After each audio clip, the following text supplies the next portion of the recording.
It's the final position group in the top 5 series. I'm ranking the top 5 safeties on today's Renner Ranks. This is Renner Ranks, the ultimate NFL ranking show. Part of the Locked On Podcast Network, your team every day. Welcome into today's episode of Renner Ranks, part of the Locked On Podcast Network, your team every day. And a special thank you to all the everydayers out there for making us your first listen of the day. And don't forget, subscribe, follow, like, wherever you get your podcasts on YouTube. I am your host, Mike Renner, NFL draft analyst for The Messenger. Today's podcast is brought to you by Gametime. Download the Gametime app, create an account, and use code LOCKEDONNFL for $20 off your first purchase. Last minute tickets, lowest prices guaranteed. Safeties, 2024 NFL safety class. Not the deepest of classes, I'll say, but there's some good top-end talent, I believe, in this draft class. The top 5 that we're going to break down, I think, are all starters. Once you get beyond this top 5, you may not find too many starters in this class, but I really like this top 5, assuming they all declare, because it's a lot of underclassmen, a lot of third-year safeties, not always the time when you see them declare. But before we get into the top 5, let's talk about safety scouting in general. I've been discussing how I scout these positions prior to breaking them down, and safety is a unique one, right? Safety is one that how do I say this in a nice way? That there's basically no one set thing you're looking for. It is such a diverse position that a lot of different skill sets can succeed there depending on the type of defense you run, what you're looking for, the role that you want to put a player in. It's why you also don't see guys get paid a big money in free agency anymore. I think it's because there's no, the translatability from one scheme to another doesn't always work. And so when you're trying to get a guy, signing from one team to another, you may not be getting what you think you're getting in free agency. So its position has really been devalued at the NFL level. Rare to see a first rounder there. I think we will have one this year, though. Fingers crossed. We shall see when all is said and done if one of these guys makes it. But it's a position where, first and foremost, you are looking for movement skills, because you're looking for how a guy moves in space. And that's, when we're talking about movement skills, it's explosiveness, it's long speed, it's change of direction ability, it's fluidity, it's hip flips, it's all of those things. How a guy moves is so important to the safety position because you are always in space. More so than any other position on a football field, you are always having to deal with and manipulate space, whether it's ranging from center field, whether it's working top down from like a cover 2, whether it's trying to react from off coverage in like a cover 4 look with the slot receiver bearing down on you and having to mirror that. There's just a lot of different avenues where you lean towards the guys who move at a high level. 1. 2, tackling. Those are the 2 things that are almost non-negotiable for a safety in the NFL. If you want a true all-around safety for your scheme. Now, there's certain roles, certain schemes where maybe you can disregard some of these things, but those are the 2 jobs of safety: manipulate space, cover space quickly, and then tackle. Tackling has become a non-negotiable in the NFL. I mean, it's always been a non-negotiable, but especially at the safety position, you need those guys to limit, because they are your last line of defense. Safeties that cannot tackle today's run game.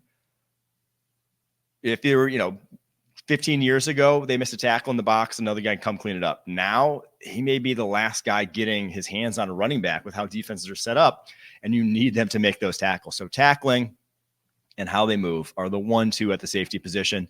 Then you're looking for things, outside of that, like maybe man coverage ability, always valuable. A safety that can drop down in the box, guard tight ends, guard slot receivers. Length, the traditional size metrics that you look for in other positions also apply to the safety position. And then things like instincts, how well does a guy see the game? If you can run a 4-3, have the smoothest change of direction ability possible, but if you're not seeing things develop and you're lost on the back end when routes are breaking in front of you, you are never going to make plays on the football. So I think it's another reason why you may not see them drafted super highly, is just because translating from roles that they might play in college to roles that they could play in the NFL doesn't always have this one-to-one transition that, like a wide receiver would, that a running back would, that an offensive lineman, defensive lineman would, where you're seeing them do NFL things already. So enough of that. Let's get to the actual top 5 here. And at number 5 is a guy who I had much higher going into the season. The guy had it as number 2 safety, actually, going into the season. It is USC's Kalen Bullock. And no, it's not because I hate USC, even though I do hate USC. But I have a Michigan guy ahead of him. So I'm obviously not too biased on this list with 2 of the schools I hate, probably 2 of the schools I hate the most in terms of rivals against Notre Dame. But Kalen Bullock, USC, 6'3", 190, true junior, third-year player, whatever you want to call him. He's been starting since the end of his freshman year there at USC. And at that size, so 6'3", super long, he moves like a slasher in basketball, like a shooting guard. He's just so fluid.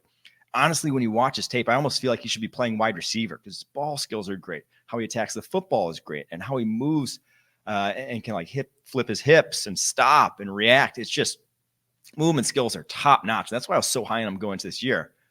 But he was skinny a year ago. You thought, maybe he adds 5 to 10 pounds over the offseason, adds a physical element to his game because his frame is such that, he's almost like in the Kyle Hamilton realm of safeties. Now, Kyle Hamilton was unique in that regard, but that's the type of frame you're dealing with. Just this super long guy that has a massive tackle radius, but he's still so slight. He didn't add any muscle, it looks like, from tape last year to this year. Now, he probably did, but really not enough to change kind of his draft prospect, to change how I feel about him as a tackler, where he falls off too many tackles, and as a guy who can play man coverage against tight ends, where they kind of can just shrug him off. He really is too slight to deal with 240-plus pounders on a consistent basis, whereas Grant Delpit's was a guy who had similar movement skills, 6'2" safety coming out, but Grant Delpit's in the mid-200s. Grant Delpit can deal with those guys now at the NFL level, and you see that. I worry about Bullock getting pushed around by those guys, but still, the ball production's there. 7 pass breakups this year, 2 interceptions. He had a pick from middle of the field against Arizona State that was just elite. Just backing out in the middle of the field, reads the vertical before the quarterback is even looking that way, gets over the top of it, high points it. A true center fielder type of safety. I'd honestly even be curious watching his tape at that size, all the things I'm describing, just to see him at outside corner, honestly. And now it usually is the other way, right? We're usually talking about corners moving to safety. That's not something, you don't see the safety to corner transition all that often. But I think he's a unique case in the skill set he brings to the table. And again, the fact that he's just not as big and as strong as you would like to see a starting safety in the NFL. So a lot to like. Maybe a guy who could benefit from coming back to school, but he's going to be a top 100 pick regardless. How is he going to get his way into the first round if he comes back to school? Hard to say. But yeah, Kalen Bullock, still super talented, but I have him number 5 on this list. All right, at number 4, I have Michigan safety Rod Moore. If you watched the Ohio State game over the weekend, he had the game-ending pick. Now, it wasn't anything, it was more Kyle McCord getting hit, throwing a ball off his back foot, more a bad throw than really Rod Moore making a play, but he would have been there. If it really was a good throw, I think Moore has a good chance of breaking that up, had a nice pass breakup from like a middle field sort of robber position that he was in there. 6 foot, 198 pounds, physical dude, third-year player, has been starting ever since end of his true freshman year at Michigan with that Michigan defense, and you know how good they've been over the previous 3 seasons. The fact that he was starting true freshman, green flag for sure there for him. Very well built, tremendous tackler, only a 9% missed tackle rate over the course of his collegiate football career. Now, he has been banged up this season, only 338 snaps, an undisclosed injury that I believe he had to have surgery on earlier this season. I wouldn't call him a pure man cover safety. A lot of guys in this list I'd rather have in that regard. But he's definitely like a versatile quarters box safety. The comp for him, who he reminds me of just watching the tape, is a guy like Jordan Poyer, who's obviously excelled in a quarters heavy, too high heavy scheme there in Buffalo. That's where I would want a guy like Rod Moore to go to. And I don't think you're getting, whether it's elite range or elite man ability. I don't think he has either of those 2 things, but he's super sound, super good as a tackler, versatile, wear a lot of different hats, just a solid all-around safety that can start in the league for a long, long time. So big fan of Rod Moore's game. I think so. For Kalen Bullock, I was thinking probably after his tape this year, we're talking about a mid-third type of guy. I think Rod Moore's more towards a top end of the third I'd put him at right now, is probably how I see his evaluation going. So for safeties, with how they've come off the board in recent years, that's not too bad, right? I don't think that's anything to sneeze at for a safety prospect. That's is probably, when you're drafting a safety in that area of the draft, you're expecting him to be a starter for you. All right, before we get to the top 3 safeties in the 2024 NFL draft class, today's podcast is sponsored by Gametime. You shouldn't have to worry when you're buying tickets to your next big event. Gametime is the fastest and easiest way to buy tickets for all sports, music, comedy, and theater events near you. With killer last-minute deals, all-in prices, views from your seats, and their best price guarantee, Gametime takes the guesswork out of buying tickets. Gametime is the only ticketing app that gives you complete peace of mind with your purchase. See the view from your seat before you buy, so you know exactly what to expect when you arrive. All-in prices show your total up front, so you know you're getting a great deal without hidden fees. Buy tickets in seconds with 2 taps. Gametime has deals on tickets right up to the start of the event, and even an hour after it starts. It's the place to find last-minute seats. With zone deals, you pick the section, and Gametime picks seats for an average of 18% savings. And the Gametime guarantee means you'll always get the best price. If you find tickets in the same section and row for less, Gametime will credit you 110% of the difference. Download the Gametime app, create an account, use code LOCKEDONNFL for $20 off your first purchase. Terms apply. Again, that's LOCKEDON NFL for $20 off. Download Gametime today. Last minute tickets, lowest prices, guaranteed. The top 3 safeties in the 2024 NFL draft class. At number 3, Tyler Nubin, Minnesota safety. Now, I went around and looked at, after I had my top 5, I looked at some safety rankings throughout the class, and not a lot of people had Nubin outside of their top 2. And I really like Nubin. This is more just, I really like the top 2 safeties in this draft class. So Nubin is a 5th-year guy at Minnesota, 6'2", 210 pounds, 4th year as a starter. So the guy loves college. I don't blame him. But I thought he could have come out last year and been like a top 60 pick, first, second rounder. And I think he's firmly that now after the tape he's put out this year. A little different than anyone else in this draft class. No one has that level of size, right? 6'2", 210. Reminds me a lot of a guy like Rashad Jones, the Miami Dolphins safety for a long time there, and former Georgia safety who's, kind of a throwback. There's not a lot of safeties at that size doing it in the NFL today. A lot of times those guys put 5-10 more pounds on and they become linebackers. But he's the best box safety in this draft class. You want an enforcer at the safety position. Nubin is your guy. And I love his instincts in like the short area, intermediate game. I love him. They use him as kind of, the seam runner in cover 2 sometimes there in obvious passing situations. They'll use him as a robber a lot. I loved him coming downhill in cover 2. I thought that's when he was at his best, when he had his eyes working downhill on routes, really can either break them up, beat the man to the spot, or, lower the boom after the catch with that size. Really physical, long, violent at the catch point. He's not quite as fluid as these other guys in this draft class. I think, other than tight ends, which I think he can play man coverage against, I don't want him seeing a slot wide receiver one-on-one. I don't want him having to be a quarter safety reacting to, Cooper Kupp coming vertically at him. I just don't think that's going to end well for him. His worst reps are on tape are reps that are like that. And that's fine, right? That's not some schemes that's not going to be fine for. Some schemes you're not going to ask a guy to do that, and you're not going to be too upset that he has some limitations in that regard. So I think he's a very, very, very good prospect, though, in his own right. I think he's going to end up top 50 on my board. His stats, insane this year. 5 picks, 4 pass breakups last year. 4 picks, 4 pass breakups. You see the instincts. You see his ability to read. Great. All great on tape. Caveat being he's playing in the Big Ten West, right? He ain't playing SEC East football. This ain't light it up. This ain't the Big 12. He ain't getting some of the top receiver talent in the country bearing down on him. So that obviously is going to impact his stat lines, but you can only beat the guys in front of you, and he's beaten the guys in front of him. Quite a bit on tape. All right. On to the number 2 safety in the 2024 NFL draft class.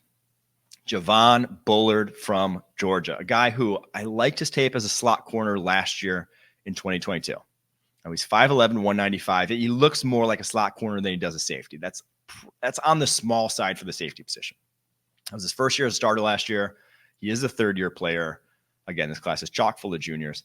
His acceleration, his short area quickness is so elite, though. I'm a big fan of his game, and he has no fear or hesitation when he does make his breaks. There's really he goes for it, and he sees the game at a high level, and he is not taking his foot off the gas pedal once he puts it down. Right? He's a guy who plays above that size because of that instinct. So similar to Budda Baker. I wrote Budda Baker-ish. Now, Budda Baker is a different animal, different kind of size caliber in terms of like he's shorter, even probably a little bit more agile than a guy like Javon Bullard. But like that's the type of player you're getting. The slot versatility that has is a big plus. And man, I just watch his tape and there's just not a lot of mistakes. And I have not been super high on these Georgia safeties and defensive backs in recent years. I think they get really gassed up by the work that their front seven can do. And so I haven't been high on a lot of the guys that, been getting hype out of Georgia in recent memory in their secondary. But Bullard's one where I think it's a little different. I think he has not only the tools, but the way he sees the game, and he's also a tackler. He's a hitter at that size. There really is not a lot of weaknesses to his game that aren't just purely size related, that he's, going to be difficult for him to match up one-on-one with the tight end, right? It's going to be difficult for him to match up with the bigger wide receiver at the catch point on jump balls down the football field. That's just a fact of life when you're listed at 5'10", when a guy's listed at 5'11", probably going to come in under that. If that's the case at college, few guys come over that. So I do think that's probably, that really is it for him in terms of big weaknesses. Limited sort of playing time at true safety. Call it a weakness if you want. I'm not too worried about it because the slot is becoming just as valuable, and I think he could be a weapon in the slot as well. So big fan of his game. Again, I called Newman a top 50 player. I think I'm going to end up with Bullard as a top 50 player, and I'm definitely going to end up with the number one guy on this list as a top 50 player. But before we get to that number one, today's podcast is brought to you by FanDuel. As the weather gets colder, the NFL offers stay hot on FanDuel. Right now, new customers get $150 in bonus bets with any winning $5 money line bet. That's $150 if your team wins. If you've been thinking about joining FanDuel, there's no better time to get in on the action. The app is so easy to use. There's a wide range of betting options, including spreads, player props, over-unders, and more. So visit FanDuel.com/lockedon and kick off the NFL season. FanDuel, official partner of the NFL.